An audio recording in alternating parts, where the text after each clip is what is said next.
আমরা জানি ভারত পাকিস্তান পরস্পর বৈরী দুটি দেশ। যত যুদ্ধ বিগ্রহ, যত গোলমাল, যত এজিটেশন সব ছিল ভারত ও পাকিস্তানের মধ্যে সীমাবদ্ধ। কিন্তু বাংলাদেশ ভারত পরস্পর বৈরী রাষ্ট্র, এটা কিন্তু এই প্রথম যে রাষ্ট্রীয় পর্যায়ে একটা বৈরী মনোভাব তৈরি হয়েছে। ভারত বাংলাদেশকে ভিসা দেওয়া বন্ধ করে দিয়েছে এবং এখান থেকে কিন্তু উত্তেজনার সূত্রপাত শুরু হয়েছে।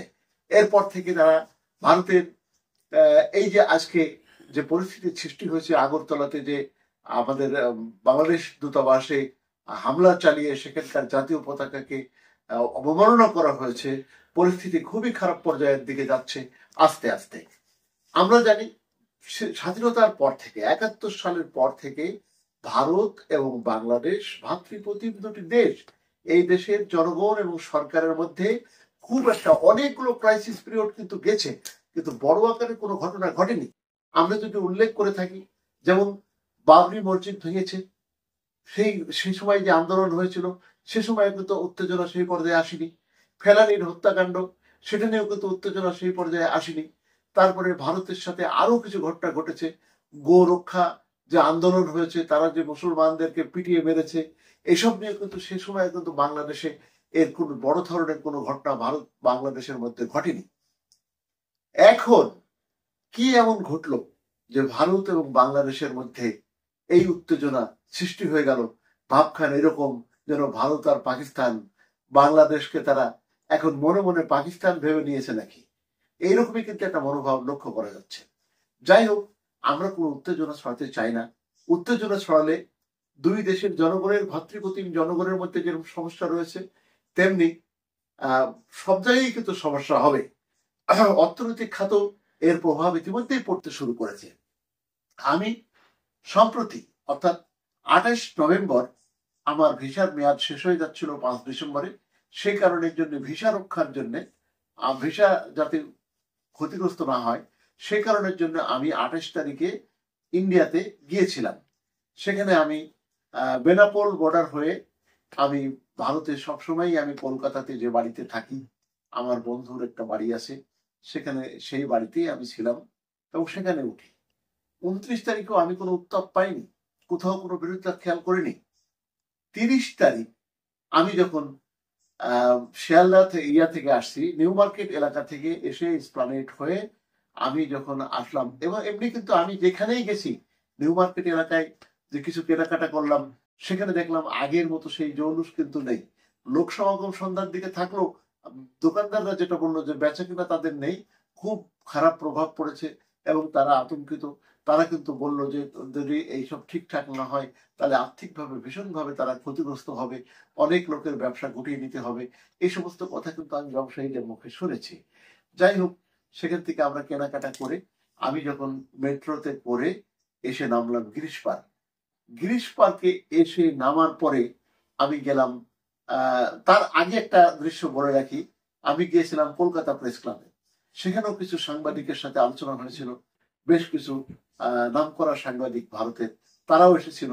তারাও দেখলাম যে উদ্বিগ্ন, তার সাথে একটা মত বিনিময় হলো, এইরকম একটা ঘটনা ঘটতে যাচ্ছে, ভারত বাংলাদেশের সম্পর্ক খারাপ হতে যাচ্ছে এবং সেটা শুধু সরকার টু সরকার না, জনগণ জনগণ সহ, জনগণ টু জনগণ, সরকার টু সরকার, এই যে অবস্থাটা, এটা কিন্তু দেখা যায় না। কখনো দেখা যায় যে জনগণ প্রো ইন্ডিয়ান, সরকার এন্টি ইন্ডিয়ান, আবার কখনো জনগণ প্রো ইন্ডিয়ান, সরকার এন্টি ইন্ডিয়ান।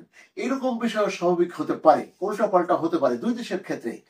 কিন্তু এখানে ভারত এবং বাংলাদেশের ভিতরে সরকারি এবং পাবলিক পর্যায়ের যে একটা অসন্তোষ দানা বেঁধে উঠেছে, এটা একটা বিরাট খারাপ জিনিস। এটা কিন্তু যারা শান্ত মাথার লোক, ভালো লোক, শান্তিপ্রিয় লোক, তারা কিন্তু ভেবে ভেবে শিউরে হচ্ছে যে বাংলাদেশ ভারতের মধ্যে কি ঘটতে যাচ্ছে, কেন এমন ঘটবে। এইটা নিয়ে আমরা বলি, সেসব আলোচনা হলো কলকাতা প্রেস ক্লাবে। তারাও সব কিন্তু আমরা একমত হলাম যে কলকাতার মিডিয়াগুলা সবসময় কিন্তু একটা জিনিস আমরা লক্ষ্য করছি, তারা কিন্তু নিজেরা কোনো তথ্য অনুসন্ধান করে সংবাদ প্রকাশ করছে না। তারা সবসময় ইউটিউবার, ফেসবুকার এদের কাছ থেকে তথ্য নিয়ে তারা একটা পুরনো ছবি, রিল, এটাকে ঘেটে সংবাদ তৈরি করে উত্তেজনা সৃষ্টি করছে। এরকম একটা কথা আমি বলি। আমি 29 তারিখ সন্ধ্যায় কলকাতার একটা খ্যাতনামা বাংলা পত্রিকার অফিসে গিয়েছিলাম। সেখানকার এডিটর সাহেব এবং চিফ রিপোর্টার সাহেব আমার পূর্ব পরিচিত হয়। তাদের সাথে বসে যখন চিফ রিপোর্টারের সাথে আমি কথা বলছি, তখন চিফ রিপোর্টার বাংলাদেশের এই প্রসঙ্গ তুললো। তোলার পরে যখন আমি তাকে বললাম যে বাংলাদেশে আসলে এই ধরনের কোনো ঘটনা ঘটছে না, বা হিন্দু মুসলমান হিন্দুর বাড়িতে যে এই ধরনের হামলা টামলা এই সমস্ত, বরং সেখানে কিন্তু চট্টগ্রামে একজন উকিলকেই উগ্র কিছু লোক মেরে ফেলেছে, সেটা হিন্দুত্ববাদী লোকেরা মেরে ফেলেছে, সেটা কিন্তু কখনো এরকম এইসব নিয়ে আলোচনা হচ্ছিল। আলোচনা হতে হতে চিফ রিপোর্টার সাহেব আমাকে একটা ক্লিপ দেখালেন, যে এই দেখেন। ক্লিপ কি? ভিডিওর রিল দেখালেন, ফেসবুক থেকে দেখালেন, ইউটিউব থেকে দেখালেন, এবং দেখলাম যে উনি দেখালেন যে এই দেখেন, দেখুন এই যে হিন্দু বাড়িতে আগুন দিচ্ছে, এই যে হিন্দু বাড়িতে মারধর করছে, এই যে হিন্দু বাড়িতে আক্রমণ হচ্ছে। একটা চিফ রিপোর্টার তিনি এই কথাটা বললেন। তার সাথে যখন আমার আলোচনা হচ্ছে যে বাংলাদেশে এইরকম বড় পর্যায়ের বিচ্ছিন্ন দুই একটি ঘটনা ঘটলো, বড় পর্যায়ের কিছু নেই, সঙ্গে সঙ্গে ওখানে রিসিপশনে যে ভদ্র মহিলা বসেছিলেন তিনিও যেন মনে হলো আমার কথায় অসন্তুষ্ট হচ্ছেন। সঙ্গে সঙ্গে তার ওই দিনের 29 তারিখের একটা পত্রিকা এনে আমাকে ধরিয়ে দিয়ে বললেন যে দাদা দেখুন এখানে কি হচ্ছে, বাংলাদেশে খুব খারাপ অবস্থা হচ্ছে, হিন্দুরা খুব খারাপ অবস্থায় রয়েছে বাংলাদেশে। এই যে একটা মানে খ্যাতনামা একটা বাংলা দৈনিক পত্রিকার অফিসের যিনি রিসিপশনে রয়েছেন, তিনিও এজিটেটেড অ্যাবাউট দ্য বাংলাদেশ, এটা তার আচরণে বোঝা গেল। চিফ রিপোর্টার সাহেব ভিডিও ক্লিপের উপর নির্ভর করলেন, কিন্তু সেখানে আগে আমরা কি দেখেছি, ছোট ছোট মিডিয়া বলতেই পারে, কিন্তু এই পর্যায়ের একটা মিডিয়া ভিডিও ক্লিপকে কেন্দ্র করে কোনো ফেসবুক বা ইউটিউব থেকে নেওয়া তথ্য দিয়ে একটা সংবাদ খাড়া করে তারা তাদের প্রথম পাতায় বড় ধরনের একটা 8 কলম 6 কলম 7 কলম নিউজ করতে পারে, এটা তো মোটেই ভালো না। তাদের উচিত ছিল এই জিনিসটা নিয়ে তদন্ত করে দেখা। তাদের তো প্রতিনিধি রয়েছে বাংলাদেশে। শুধু তাই নয়, বাংলাদেশ এবং ভারতের দীর্ঘদিনের সুসম্পর্কের কারণে সাংবাদিকদের মধ্যে যে সম্প্রীতিটা রয়েছে সেখানেও তারা কোয়ারিজ করতে পারত, কিন্তু সম্পূর্ণ কোয়ারিজ না করে কেবলমাত্র ভিডিও ক্লিপের উপরে ভিত্তি করে একটা রিপোর্ট খাড়া করে ফেললেন ওরা। পরবর্তী সময় এডিটর সাহেবের সাথে অনেক আলোচনা হলো, তারাও কিছু কিছু প্রশ্ন ছিল, সেসব প্রশ্ন নিয়ে আমাদের কথা হলো। কথা হওয়ার পরে কিন্তু একটাইতে আসলো যে তারা কেউই কিন্তু উত্তেজনা চায় না। তো উত্তেজনা যখন চায় না, সম্প্রীতি চায়, তাহলে এই সম্প্রীতি প্রশমনের জন্য কোনো ব্যবস্থা নেওয়া হচ্ছে না। এতে করে একদিনের একটা পত্রিকার কথা, যে ভারতীয় পত্রিকাগুলো যেন মনে হচ্ছে তাদের আর কোনো কাজ নেই, তারাও ইউটিউবার ফেসবুকারের মতো শুধু রিডার্স হান্টিং এর জন্য তারা এত বড় বড় হেডিং করতেছে, এবং সেই হেডিং এর সূত্রগুলো কিন্তু একটাও তাদের নিজস্ব না। তারা বেশিরভাগ ক্ষেত্রে সংগ্রহ করছে ফেসবুক এবং ইউটিউব থেকে। সেখানে আমি দেখলাম যে তালিবানি পতাকা দেখানো হচ্ছে, তালিবানি আক্রমণ দেখানো হচ্ছে, বিভিন্ন কথাও দেখানো হচ্ছে। এগুলো সব তৈরি করা যে ভিডিও ক্লিপ, সেগুলো তো সেগুলো তো তারা যাচাই বাছাই করতে পারতো, কিন্তু তারা সেগুলোও করছে না। আবার পরবর্তী সময় দেখেন, আমি যখন 30 তারিখ আমি একটা সিএনজিতে আসছিলাম, সেখানে সিএনজির ভিতরে তারা তো জানে না যে আমি বাংলাদেশি, সেখানে কিন্তু ওই ড্রাইভার যে সিএনজি চালক এবং যাত্রী তাদের ভিতরে বাংলাদেশ প্রসঙ্গ উঠলো, অথবা তারা আমাদেরকে দেখে ভেবেছিল যে আমরা বাংলাদেশি, তাই কথাটা তুললো। তারা বললো যে বাংলাদেশে এসব হচ্ছে কি করে, বাংলাদেশের এত আসপদ্দা কি করে হলো, ভারত যদি বাংলাদেশে তাদের রপ্তানি বন্ধ করে দেয়, পেঁয়াজ বন্ধ করে দেয়, চাউল বন্ধ করে দেয়, তাহলে তো বাংলাদেশের লোকেরা না খেয়ে মরবে। তাদের এত বড় আসপদ্দা, তারা আমাদের হিন্দুদের উপরে চড়াও হচ্ছে। চালক খুবই উত্তেজিত হয়ে বললেন যে ভারতের নেতারা কি করছে, নেতারা কেন ব্যবস্থা নিচ্ছে না, হ্যাঁ এতগুলো ব্যাপার, হিন্দুরা ওখানে খুব বিপদে রয়েছে, তাদের জীবন যায় যায়, অথচ নেতারা কেউ ভূমিকা নিচ্ছে না, নেতারা সব দালালি করছে। এইসব কথা ওই গাড়ির সিএনজি চালক কিন্তু বললেন। সেটা আমি শুনলাম, যেহেতু আমি এই পার্টি অংশ নেব না, খুব উত্তেজনাকর অবস্থা ছিল, আমি কোনো উত্তরও দিলাম না, আমি নীরব তাদের বক্তব্যগুলা, ওই যাত্রী এবং চালকের যে কথাগুলো ছিল ওইগুলো আমরা শুনলাম। তাহলে বোঝেন যে একটা সিএনজি চালক সেই এডুকেশনটা কোথায় গিয়েছে, যে একটা সিএনজি চালক সে বাংলাদেশের উপরে বিক্ষুব্ধ, এবং তিনি বিশ্বাস করছেন যে বাংলাদেশে হিন্দুদেরকে একদম মেরে সাফ করে ফেলা হচ্ছে, হিন্দুদেরকে দমন করে ঘরে তুলে দেওয়া হয়েছে, হিন্দুদের অবস্থা খুব খারাপ, তারা বাইরে বেরোতে পারছে না, এইরকম ভাব তাদের ভিতরে কাজ করছে। এবং এই বিষয়টি এমন ভাবে ইন্ডিয়ান মিডিয়ার কারণে ভারতে ছড়িয়ে গেছে যে ভারতের A to Z পিপুল তারা ভাবছে যে বাংলাদেশে চরমভাবে হিন্দু নির্যাতন চলছে। এই জিনিসটার থেকে পরিত্রাণ পেতে হলে সত্য কথা আনতে হবে এবং ভারতীয় মিডিয়াগুলোকে দায়িত্বশীল ভূমিকা পালন করতে হবে। এ তো গেল এই দিনের কথা। 30 তারিখ রাত্রিবেলা আমি যে বাড়িতে ছিলাম সেই বাড়ির সামনে হঠাৎ জটলা, অনেক লোকের শোরগোল। তো গৃহকর্তা নেমে গেলেন। তিনি আমার বন্ধু, 30 বছর না 35 বছরের পুরনো বন্ধু। উনি ভাতৃপ্রতিম, উনি হিন্দু, আমি মুসলমান, কিন্তু আমাদের মধ্যে হিন্দু মুসলমানের কোনো ফারাক নেই। আমরা কিন্তু ভাতৃপ্রতিম অবস্থায় আজ 35 বছর পারিবারিক ভাবে আছি। আত্মীয় স্বজনদের বিভিন্ন অনুষ্ঠান পর্ব আমরা যাই, তারাও আসে, এইভাবেই চলে তাদের সাথে আমাদের কার্যক্রম। সেখানে গৃহকর্তা নেমে গেলেন। নেমে গিয়ে উনি শুনলেন যে সেখানে বিজেপির কিছু কর্মী আসছে, ইয়াং কর্মী। রাত্রি 12টা বাজে। তারা জানে যে এই বাড়িতে বাংলাদেশের লোকজন থাকে। তখন তারা কি করলো, ওই বাড়িওয়ালাকে চাপ সৃষ্টি করলো যে বাংলাদেশি লোক আপনি রাখতে পারবেন না, তাদেরকে এখান থেকে তাড়িয়ে দেন, বের করে দেন, এখনই বের করে দেন। উনি বললেন যে না, তারা বাংলাদেশি ভিআইপি লোক, তাদেরকে আমরা বহুদিনের আমাদের আত্মীয়র মতো, আমরা এটা পারবো না। তখন তারা বেঁধে দিল যে কালকে তারা যেন এখানে আর না থাকে, এটা আপনাদেরকে আমরা সতর্ক করে গেলাম। যাই হোক, গৃহকর্তা মুখ শুকিয়ে এসে আমাকে রাত্রিবেলা 12:30টার দিকে তার পরিস্থিতিটা বিবৃত করলেন এবং দেখলাম যে গৃহকর্তা বেশ আতঙ্কিত। তখন কি আর করা, আমি ডিসিশন নিলাম যে আমি এখনই চলে যাব। উনি বললো যে না, এত রাত্রে যাওয়া যাবে না, একটু পরে যেতে হবে, আপনি ভোরের ট্রেনে যান। এই রাত্রে গেলে আবার কেউ মনে করতে পারে যে লোকে পালিয়ে যাচ্ছে। ভিতরে ভিতরে এখানকার লোকজন খুব ক্ষেপে গেছে বাংলাদেশিদের উপরে। বাংলাদেশিদের দেখলেই তারা আক্রমণ করে বসতে পারে। এই অবস্থায় মানুষ নিরাপদ হবে না। যাই হোক, আমরা অপেক্ষা করলাম। শেষ পর্যন্ত 4টির সময় তার গাড়িতে করে আমি এলাম শিয়ালদা স্টেশনে। 4টাতে 5টা 5:15 ট্রেনটি ছাড়ার কথা ছিল বনগাঁ লোকাল, কিন্তু সেটা 4টায় ছেড়ে গেল। বনগাঁ লোকালে যখন আমি উঠলাম তখন 5টা বাজে। 5টার সময় বনগাঁ লোকাল শিয়ালদহ থেকে ছাড়লো। এই লোকালে উঠে, সবসময় আমি এই লোকালে আজই যে প্রথম আসছি তা না, যাতায়াত করেছি। 2 ঘন্টা 15 মিনিটের সময় লাগে এই ট্রেনে, যা বাস বা অন্যান্য রোডের থেকে অনেক কম, ভাড়াও কম, মাত্র 25 টাকা ভাড়া। এই দিয়ে আমি উঠে পড়লাম বনগাঁ লোকালে। বনগাঁ লোকাল যখন চলে আসলো, বনগাঁ লোকালে সবসময় আমরা দেখি আসার সময় কেউ না কেউ আমাদেরকে যখন চিনে ফেলে আমরা বাংলাদেশি, তখন তারা ইচ্ছা করে আমাদের সাথে পরিচিত হয়, একটা হৃদ্যতা তৈরি হয়। তারা বলে যে আমার বাপ ঠাকুরদা দেশ বাংলাদেশে, আমরা বাংলাদেশে যাব, বাংলাদেশের অমুক জেলা চেনেন কিনা, বাংলাদেশের অমুকের নাম শুনছেন কিনা, এই ধরনের কথাবার্তা তারা বলে এবং বেশ ভালো সম্প্রীতির পরিবেশ হয়। এবং চলে যাওয়ার সময়, গাড়ি থেকে নামার সময় কিন্তু সবাই আবার মানে আত্মীয় বাড়ি থেকে বিদায়ের মতো বলে যে ভাই নেমে গেলাম, কিংবা দাদা নেমে গেলাম। যাই হোক, আজকে কিন্তু ব্যতিক্রমী ঘটনা। ওই ট্রেনের ভিতরে কেউ কোনো পরিচয় দিল না, কথাও এরকম উঠলো না।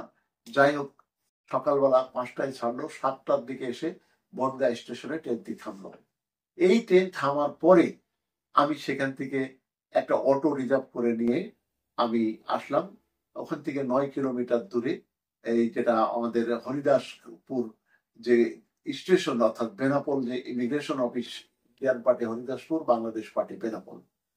অটোতে ওরা 50 টাকা করে জনপ্রতি নেয়, কিন্তু যেহেতু আমি রিজার্ভ আসলাম, আমার ব্যাগেজ থাকায় আমি সেটাকে আমি 200 টাকাতে রিজার্ভটি আসলাম। অটোওয়ালা বলল যে আপনাদের কপাল ভালো, তাই আপনারা আজকে চলে যেতে পারছেন। তখন বাজে কত, 8টা মতো হবে, যে না হলে কাল হলে আর যেতে পারতেন না। তাই বললাম কেন? বললো কালকে তো বর্ডার বন্ধ হয়ে যাবে। কেন বর্ডার বন্ধ হবে? সরকার তো কোনো ঘোষণা দেয়নি। তো বললো সরকারের ঘোষণা নয়, এখানকার বিজেপি নেতারা হরিদাসপুর ইমিগ্রেশনে গিয়ে বলে দিয়েছে কোনো বাংলাদেশিকে যেন ঢুকতে না দেওয়া হয়। এই কারণের জন্য কালকের থেকে লোক পারাপার বন্ধ থাকবে। তার ক্ষোভের কথা সে বলল যে দেখুন, আমরা এই সিএনজি চালিয়ে প্রতিদিন এত টাকা আয় করতাম, কিন্তু এখন আমাদের কোনো আয় নেই, আমরা তো খুব বিপদে পড়ে যাচ্ছি, রাজায় রাজায় যুদ্ধ হয়, আমরা কেন ক্ষতি দেবো। এই যে তার ক্ষোভের কথা, রাগের কথা সে জানালো আমাদেরকে। জানানোর পরে যাই হোক, সেখান থেকে আমি এলাম। তারপরে আমাদের বর্ডারে এসে দাঁড়ালাম, বর্ডারে নামলাম। সিএনজি চালকের কথা শুনলাম, তার ক্ষোভের কথা শুনলাম এবং হরিদাসপুরে এসে নামলাম। এখানে দেখলাম অন্যরকম জিনিস, বিশাল লাইন। আমি ভাবলাম যে এই বিশাল লাইন দাঁড়াবো কি করে, এত বড় লাইন, হাজার হাজার লোক লাইনে দাঁড়িয়ে গেছে। এবং তাদের কাছে বাক্স পেটরাও রয়েছে। আমি তখন ওই যারা টাকা মানি এক্সচেঞ্জারের লোক আছে তারা আসলো, তারা আমার কাছে বললো যে আমাদেরকে 200 টাকা দিলে আপনাদেরকে আগে দিয়ে দেবো। তো আমি দেখলাম যে 200 টাকা যদি লাগেও, তো আমি সম্মত হয়ে গেলাম এবং তারা ঠিকই তাদের মতো করে আমাকে আগে নিয়ে এসে তারা বিএসএফ এর সাথে কথা বলে আমাকে আগে ঢুকিয়ে দিল এবং আমি ভিতরে চলে আসলাম। আসার পরে যেটা দেখলাম সে একটা অবাক কাণ্ড। এই যে বিশাল লাইনটা, এই লাইনটা কিন্তু কোনো নর্মাল যাত্রী নয়, এরা সব লোকাল ইন্ডিয়ান, অর্থাৎ ওই হরিদাসপুর এবং পেট্রাপোলের আশেপাশের মাস্তান বাসিন্দা যারা একসময় ব্ল্যাক করতো, তারা বেশিরভাগই সেই শ্রেণীর লোক। তাদের কাঁধে এবং লাগেজে রয়েছে কম্বল। এক একটা কম্বল, এক একটা ব্যক্তি প্রায় 20টা করে কম্বল, ঠিক বাঁকে যেভাবে গোয়ালারা আগে আমাদের এখানে ঘোষেরা নিয়ে যেত, ওই রকম ভাবে কাপড় বেঁধে শক্তি খাটিয়ে তারা এই কম্বল নিয়ে আসছে এদের কাছে। মানে ব্ল্যাককে যে কিভাবে বৈধতা দিয়েছে, এটা বাংলাদেশের দূতাবাস এই বৈধতা দিয়েছে। এবং এখানে যে একটা ইল প্র্যাকটিস হয়নি সে কথা কিন্তু বলা যাবে না। বাংলাদেশিদের ঠকিয়ে ভারতীয়দের একটা সুযোগ করে দিয়েছে আমাদের বাংলাদেশ দূতাবাস। কিভাবে দিয়েছে? তাদেরকে একটা করে বিজনেস ভিসা দিয়ে দিয়েছে। এই বিজনেস ভিসায় তারা দিনের মধ্যে যতবার ইচ্ছা ততবার আসতে পারবে, যেতে পারবে। এই ভারতীয়রা তাদের ছেলে মেয়েদের পর্যন্ত এই কাজে নিয়োগ করেছে এবং তারা বিজনেস ভিসা সংগ্রহ করেছে। তারা এই কম্বলের বোঝা নিয়ে যে আসতেছে এবং তাদের ভাষা, তাদের আচরণ বেশ রীতিমতো উগ্র। তারা কোনো লাইন মানতে চায় না, জোর করে আসতে চায়। এবং সেই লাইনের মধ্যেই 2-4 জন, আমি মনে করলাম যে এই যে প্রায় 500 লোক, এই 500 লোকের ভিতরে আমাদের বৈধ পাসপোর্ট যাত্রীর সংখ্যা খুব বেশি হলে 20 জন হবে। এইভাবে আমরা আসলাম এবং দেখলাম যে ওখানে একটা সম্প্রীতি, সেখানে বিএসএফ এবং তাদের ইমিগ্রেশন যেসব লোকজন রয়েছে এই কম্বল পার্টির সাথে খুব ভীষণ রকমের খাতির। পরে জানলাম যে এই একটা কম্বল তারা সেখান থেকে কেনে 1100 টাকা দিয়ে, সেই কম্বলটা বাংলাদেশে দিয়ে যায়। এখানে তারা 2900 টাকা দাম হয়। তাহলে 900 আর 900 1800 টাকা একটা কম্বলের পার্থক্য হয়। এই যে প্রতিদিন লক্ষ লক্ষ কম্বল আসছে, এই কম্বলের একটি অংশ বিএসএফ, ইমিগ্রেশন পুলিশ, কাস্টমস, 3 শ্রেণীর লোক ইন্ডিয়ান পার্টি যেরকম পাচ্ছে, বাংলাদেশ পার্টিও সেই একই রকম পাচ্ছে। এবং তাদের থেকে আমাদেরকে কিন্তু আলাদা করেনি। না করার কারণে অনেক সময় সাধারণ যাত্রীদের সাথে তারা অনেকে নাজেহাল হচ্ছেন, গালাগালির শিকার হচ্ছেন, ধাক্কাধাক্কিরও শিকার হচ্ছেন। এই যে তাহলে বিজনেস মিটের জন্য তাদের আলাদা করবে, তাদের আলাদা লাইন করে দাও, সেরকম কোনো ব্যবস্থা নেই। একজনকে আমি জিজ্ঞাসা করলাম যে তুমি এটা করে কত পাচ্ছ? তো বললো স্যার এটা করে আমি 5 থেকে 10,000 টাকা প্রতিদিন ইনকাম করতে পারছি। কয়টা টিপ দাও? তো বললো ওর কোনো ঠিক ঠিকানা নাই, আমি এখানে মালটা পৌঁছাই দিতে পারলে আমার শেষ, আমি বৈধভাবে আসছি এবং বৈধভাবে আবার সিল সাপোর্ট মেরে চলে যাচ্ছে। এই যে বাংলাদেশ দূতাবাস, কলকাতাস্থ বাংলাদেশ দূতাবাস তাদের জন্য বিজনেস পাসপোর্ট ভিসা ইস্যু করেছে এবং সেই বিজনেস ভিসা দিয়ে লক্ষ লক্ষ কম্বল বাংলাদেশে ঢোকানো হচ্ছে। এর কোনো ট্যাক্স নেই, এটা গভর্নমেন্ট ফাঁকিতে পড়ছে, গভর্নমেন্টের কোনো রেভিনিউ আয় হচ্ছে না। এই যে তারা বিজনেস পাশে চলে আসছে যাচ্ছে, এখানে তারা এক একজন 5 থেকে 10,000 টাকা ইনকাম করছে, অথচ বাংলাদেশ সরকারের কোনো ইনকাম পকেটে আসছে না। এটা দেখারও কেউ নেই, বলারও কেউ নেই। যাই হোক, এদের সাথে একরকম লড়াই করেই আমি বাংলাদেশে আসলাম। বাংলাদেশ আসার পরে আমাদের বাংলাদেশি সাংবাদিকরা আমাকে রিসিভ করলেন। রিসিভ করে তারা যখন আমাকে ইমিগ্রেশন দিয়ে, কাস্টমস দিয়ে পার করিয়ে আনলেন, তারা আমার ব্যাগে চেক করতে চাইলেও পরে আর তারা তা করেনি। যাই হোক, আমি পরে একদম বাংলাদেশের ওসি ইমিগ্রেশনকে জিজ্ঞাসা করলাম যে, ইমিগ্রেশন বোধ হয় উনি না, পুলিশের কর্মকর্তা, তাকে জিজ্ঞাসা করলাম যে এই যে বিজনেস ভিসায় এইভাবে যে তারা কম্বল নিয়ে আসছে, এটার কারণ কি? এখানে কি কোনো লেনদেন হচ্ছে না? উনি স্বীকার করলেন যে দেখেন, এই লেনদেনটা আমাদের পর্যায়ে আসে না, এই লেনদেনটা হচ্ছে সিপাহী পর্যায় থেকে শুরু করে পিয়ন চাপরাশি পর্যন্ত আছে, এরাই এই টাকাটা লেনদেন করছে, কম্বল প্রতি এদের একটা রেট করে দেওয়া হয়েছে, তারাই টাকাটা নিচ্ছে। তাহলে আপনি তো এখানে এটা বন্ধ করতে পারেন। তো বলে দেখেন, এটা মাস পিপুলের রুটুজি, আমি যদি এটা বন্ধ করতে যাই তাহলে এরা আমাকে মারধর শুরু করে দেবে, আমি বিপদে পড়ে যাব, আমি এদের কাছে অসহায়। এই হচ্ছে আমাদের ইমিগ্রেশনের অবস্থা, এই হচ্ছে আমাদের কাস্টমসের অবস্থা। আবার দেখেন, এখানে সবচেয়ে বিরক্তিকর তল্লাশি যেটা, সেটা হচ্ছে এখানে ইন্ডিয়ান পার্টি কিন্তু এই বিরক্তিকর তল্লাশিটা নেই। তাদের ওখানে সব মেশিনে স্ক্যানিং করা হচ্ছে, কোনো জিনিসই হাত দিয়ে খুলছে না, কোনো প্রয়োজন মনে করলে তারা হাত দিয়ে খুলছে, তাছাড়া সে খুব কম, স্বীকার করলে আর সঙ্গে সঙ্গে তারা খোলে না। এইভাবে কিন্তু ইন্ডিয়াতে পার হয়ে যাচ্ছে, সেখানে টাকা পয়সাটা কেউ চায় নাই, কোনো কিছুই হয় নাই। কিন্তু নির্যাতনটা হচ্ছে বাংলাদেশ পার্টি। বাংলাদেশ পার্টি আসার পরে প্রথমেই কিন্তু আপনাকে আমাদের বিজিবির যে আছে স্ক্যানার আছে, স্ক্যানার হয়ে আপনি চলে আসলেন, সেখানে কিছু পাওয়া গেল না। তাহলে স্ক্যানিং করছে এক জায়গায় বিজিবি, আরো জায়গায় স্ক্যানিং করতেছে কাস্টমস। তাহলে বাইরে দাঁড়ায় সেখানে যখন আপনি যাবেন, যাওয়ার সময় দেখবেন যে ওখানে ঘাটে ঘাটে সবাই যেন হা করে আছে, 2 পয়সা দরকার। সবচেয়ে উলঙ্গ এবং নির্লজ্জের যে বিষয়টি, সেটা হলো যখন আপনি সব ধাপ শেষ করে বের হবেন, সে সময় দেখবেন বিজেপির একটা গ্রুপ দাঁড়িয়ে আছে। এই বিজেপির গ্রুপটা, তারা চিন্তা করেন, ভারতীয় স্ক্যানার 2টা, বাংলাদেশের স্ক্যানার 2টা, তারপরেও বিজেপি কি চেক করবে? কেন চেক করবে? প্রত্যেকটা মানুষের ব্যাগেজ খুলে উলঙ্গ করে অনেকটা ন্যাংটা করার মতো লোকজনদের করে নির্যাতন করছে বিজেপি। যারা নির্যাতনের শিকার, তারা এটা ক্ষোভ যেরকম হচ্ছে, বাংলাদেশের ভাবমূর্তিও নষ্ট হচ্ছে, অথচ এদের অফিসার, এদের কর্তৃপক্ষ কেউই এই জিনিসটা দেখছে না। 4টি স্ক্যানারের পরে কেন বিজেপি হাত দিয়ে চেক করবে? কেন ব্যাগ খুলে চেক করবে? নিশ্চয়ই করবে। 4টি স্ক্যানারের পরে যদি কোথাও সন্দেহ থাকে, স্ক্যানিং এ যদি কোথাও ভুল থাকে, স্ক্যানিং এ যদি আপত্তিকর কিছু দেখা যায়, তাহলে সেটা নিশ্চয়ই তারা চেক করবে। 4টি স্ক্যানিং পার হওয়ার পরে কেন বিজেপি এখনো চেক করছে, এটা কারোরই বোধগম্য নয়। এবং এই চেকের নেপথ্যে কি হচ্ছে সেটা আর বলার অপেক্ষা রাখে না। এখানকার সাংবাদিকরাও আছে, সবাই আছে, কর্তৃপক্ষ আছে, ইন্টেলিজেন্স আছে। কোনো ইন্টেলিজেন্সই জানছে না যে এই বর্ডারে কি অনিয়ম হচ্ছে। যাই হোক, আমরা সেখান থেকে পার হয়ে এলাম, এসে বেনাপোল এক্সপ্রেস আমি ধরলাম। বেনাপোল এক্সপ্রেস এসে দেখলাম সেখানে আরেক দৃশ্য। স্টেশনে ওঠার সময় একজন পুলিশের লোক ইউনিফর্ম পরে দাঁড়িয়ে আছে, আর তার সাথে 4-5 জন জ্যাকেট গায়ে দিয়ে দাঁড়িয়ে আছে। যত লোক ঢুকছে প্রত্যেকের ব্যাগ তল্লাশি করা হচ্ছে, প্রত্যেকের ব্যাগ তল্লাশি করা হচ্ছে না কাউকে। এইখানেও কিন্তু আবার ঠিক আছে, মালামাল সব উঠে গেল, ট্রেনের বাংকারে মালামাল দেওয়া হয়েছে। এইবার আসছে জিআরপির এক দল, তারা এসে বলছে এই ব্যাগ কার, ওই ব্যাগ কার, এটা খোলেন, ওইটা খোলেন।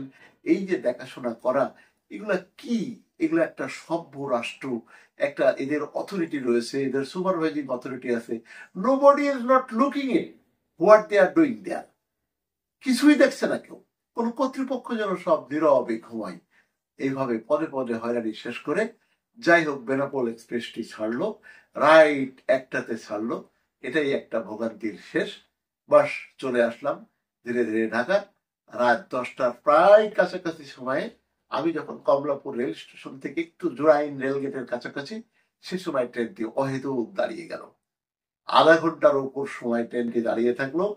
তারপরে ট্রেনটি চলে আসলো, এবং যে ট্রেনটি আসার কথা ছিল 9টার পরপরই, সেই ট্রেনটি 10:30টায় কমলাপুর স্টেশনে ইন করলো। এই হচ্ছে আমাদের সার্বিক অবস্থা। আমরা এখানে যদিও অপ্রাসঙ্গিক ভাবে ভ্রমণ কাহিনীটা বললাম, হয়তো আপনাদের কারো কাজে লাগতে পারে।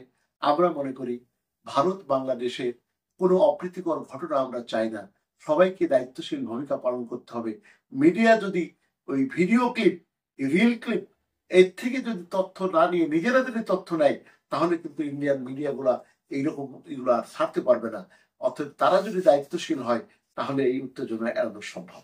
আজকে সকালে আমাকে ইন্ডিয়া থেকে একজন সাংবাদিক ফোন দিয়েছিল যে ভাই, শুনলাম যে আজকে একটা বাংলাদেশ এই ভারতীয় একজন লোককে মেরে হাড়ুটি ভেঙে দেওয়া হয়েছে, তার ছবি ভাইরাল হচ্ছে।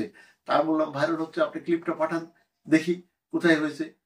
এরকম পরবর্তী সময়ে সে আর পাঠাতে পারেনি। এইরকম 5 তারিখের পরে, 5ই আগস্টের পর থেকে কিছু কিছু মিডিয়া তাদের বাংলাদেশি প্রতিনিধিদের মাধ্যমে সঠিক তথ্য নিয়ে নিউজ করছে। অধিকাংশ মিডিয়াই তারা ফেসবুক, ইউটিউব থেকে, ওই যে যারা ফেসবুক ইউটিউবার সাংবাদিক, তাদের দেওয়া তথ্যের উপরে ভিত্তি করে নিউজের হেডলাইন করছে। এটা খুব দুঃখজনক ঘটনা। সাংবাদিক সত্য কথা বলবে, মিডিয়া সব সময় রাষ্ট্রের কল্যাণে, জনগণের কল্যাণে কাজ করবে, এটাই প্রত্যাশা। কিন্তু অনির্ভরযোগ্য সূত্র থেকে সংবাদ নিয়ে বড় হেডলাইন করে পেপারের কাটতি বাড়িয়ে হিন্দুস্তান, বাংলাদেশ এবং ভারতের মধ্যে উত্তেজনা ছাড়িয়ে, 2 দেশের মধ্যে যুদ্ধ বিগ্রহ, 2 দেশের মানুষের মধ্যে অশান্তি সৃষ্টি করা দায়িত্বহীনতার কারবার। কাজে আমরা মনে করি সংশ্লিষ্ট সবাইকে সতর্ক হতে হবে। বিশেষ করে ভারতীয় মিডিয়ার ভূমিকা খুবই ন্যাক্কারজনক।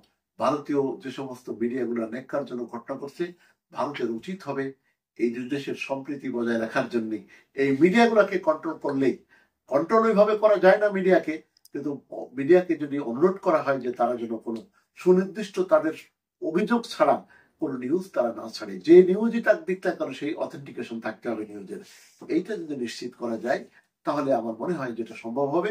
আর যদি এটা সম্ভব না হয় তাহলে ভারত এবং বাংলাদেশের সম্পর্ক কোথায় গিয়ে ঠিকবে, ইকোনমি কোথায় গিয়ে দাঁড়াবে এবং রাষ্ট্রের পরিস্থিতি কি হবে তা বলা খুবই দুষ্কর।